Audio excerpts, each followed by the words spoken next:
अस्सलाम वालेकुम वरहमतुल्लाहि वबरकातुह।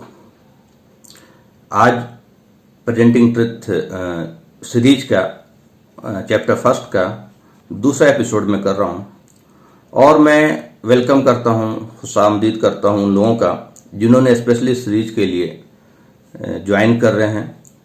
इस सीरीज के लिए मुझे सब्सक्राइब किया है हमारे चैनल को, और इसके थ्रू मैं उन बुनियादी बातों को हाईलाइट करूंगा जो बीइंग ए मुस्लिम हर मुसलमान को समझना जरूरी है कि हमारी जिम्मेदारी क्या है, और उस जिम्मेदारी को फुलफिल करने के लिए हमें किन किन बातों का जानना जरूरी है।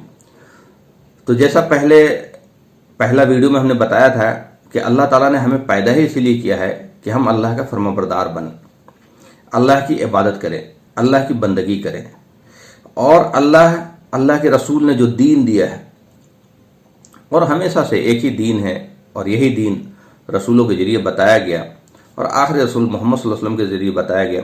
लोगों ने वक्त के हिसाब से बहुत सारी चीज़ें जब दीन में करप्ट हुई तो अल्लाह ताला ने दूसरा रसूल भेजा, फिर दूसरा रसूल भेजा, इस तरह से फाइनली आकर के मोहम्मद सल्लल्लाहु अलैहि वसल्लम पे एंड हुआ। तो अल्लाह ताला के दीन जो है, उस दीन पे चलने के साथ साथ चूंकि अब कोई रसूल नहीं आएंगे तो लोगों को अल्लाह की तरफ बुलाना, अल्लाह का तारुफ कराना, इस कायनात के परमेश्वर का तारुफ कराना, ये भी हमारी जिम्मेदारी है।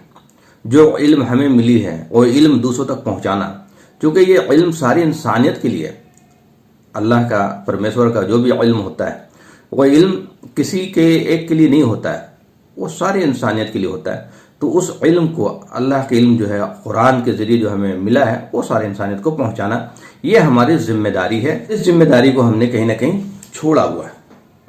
तो उसी सीरीज में जो अगला एपिसोड है और वो चैप्टर 1 का पेज नंबर 6 है, उसमें सूरह बकरा 2 नंबर की 21 नंबर की आयत है। उसमें अल्लाह ताला कहते हैं, या अय्युहन्नासु उबुदू रब्बकुम अल्लज़ी खलक़कुम वल्लज़ीना मिन क़ब्लिकुम लअल्लकुम तत्तक़ून। ऐ लोगो, अन्नास वर्ड यूज हुआ, अल प्लस नास। जैसे इंग्लिश में दा यूज होता है प्रॉपर बनाने के लिए, तो द ह्यूमैनिटी, अल प्लस नास मतलब होल ह्यूमैनिटी को अल्लाह ताला एड्रेस कर रहे हैं। कुरान जो है सिर्फ मुसलमानों को एड्रेस नहीं करता, सारी इंसानियत को एड्रेस करता है। जो लोग मानते हैं, जो लोग अल्लाह पे यकीन करते हैं, उसी को अरबी में मुसलमान कहा गया है। तो ये सारी इंसानियत को खिताब करते हुए अल्लाह ताला कहते हैं कि ऐ लोगों, उस रब की इबादत करो जिसने तुम्हें पैदा किया। ये बहुत बड़ी बात है कि भाई इबादत किसकी करनी है, कौन हमारा मालिक है, किसकी इताअत करनी चाहिए। ये हमें एक लॉजिकल कॉमन सेंस होना चाहिए। इंसान को गौर फिक्र करना चाहिए कि कौन इबादत के लायक है।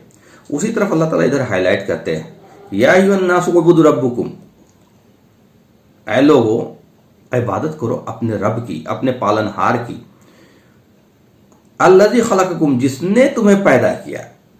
अब ये है असल चीज कि किसने हमें पैदा किया।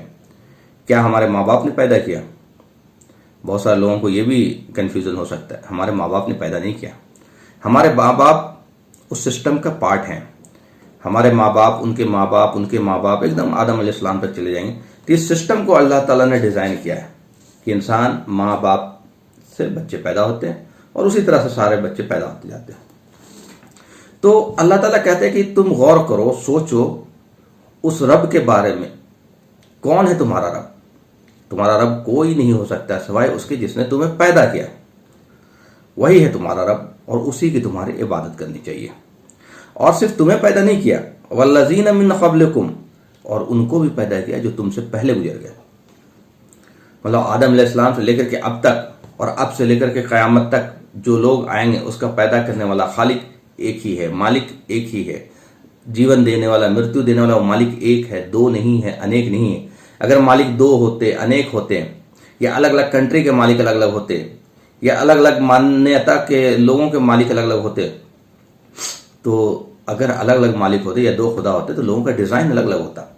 दो अलग अलग कंपनी एक तरह का प्रोडक्ट नहीं बनाती, दो ही हाथ, दो ही पैर, एक ही सर, दो एक ही जगह पे नाक, दो ही कान, है ना, डिज़ाइन के लेवल पे, एहसास के लेवल पे, सुख के लेवल पे, पेन के लेवल पे कोई फ़र्क नहीं है। जो भी फ़र्क है वो क्लाइमेटिक है, गोरा है, काला है।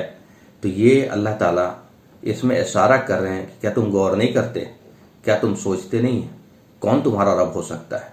तुम्हारा रब और कोई नहीं हो सकता सिवाय उसके जिसने तुम्हें पैदा किया, सिवाय उसके जिसने तुम्हारे माँ बाप को पैदा किया, सिवाय उसके जिसने तुम्हारे जितने पूर्वज आए उसको पैदा किया। और हमें ये बताया गया कुरान में कि अल्लाह ताला ने सारी इंसानियत को एक माता पिता से पैदा किया, आदम एंड हव्वा। आदम अलैहिस्सलाम पहले इंसान हैं और उन्हीं से उनकी बीवी को पैदा किया, हव्वा जिनको कहते हैं। एडम एंड ईव की कहानी लोगों ने सुना है, वही हमारे। ये सबसे अहम बात है कि हम एक माता पिता के संतान हैं। इसको जरा सा गौर से सोचें, ठंडे दिमाग से सोचें। सारी इंसानियत अगर हम पीछे की ओर बढ़ेंगे, पीछे पीछे पीछे पीछे जाते जाएंगे, एक माता पिता पे जाके खत्म हो जाएंगे। तो एक माता पिता के संतान आपस में क्या होंगे? भाई होंगे, खूनी रिश्तेदार होंगे। और भाई हमेशा भाई का भला चाहेगा। ये खास बात है, ये इस्लाम की बेसिक टीचिंग है कि तुम आपस में भाई हो। वो अलग बात है कि कोई कुछ और मानने लगा, कोई कुछ और मानने लगा। और हमें अगर लगता है कि भाई ये बात हमें बतानी चाहिए तो हम बताते हैं, मानना ना मानना उसका काम है। लेकिन वो अगर नहीं भी मानता है तो फिर भी हमारा भाई है। कोई ज़रूरी नहीं कि हमारे विचार एक हो, हमारी आइडियोलॉजी एक हो, हम एक चीज़ मान लें। ये हमारा काम है बताना लोगों का, एक दूसरे को अच्छी बातें बताना चाहिए। लेकिन अगर नहीं भी मानता है तो रहेगा हमारा भाई ही। जैसे एक एग्जाम्पल के तौर पे, अगर कोई फैमिली यहाँ पे इंडिया में उसका दो बेटा हो और एक बेटा कम उम्र में अमेरिका चला जाए और वहीं सेटल्ड हो जाए, 20-25 साल बाद अगर वो लौट के आएगा तो उसके खाना पीना, रहना सहना, विचार हो सकता है, आइडियोलॉजी, बहुत सारी चीज़ें चेंज हो चुकी होगी। लेकिन जब 20 साल बाद वो लौट के आ रहा तो क्या उसका पुराना भाई जो है वो उसे भाई मानने से इनकार कर देता है?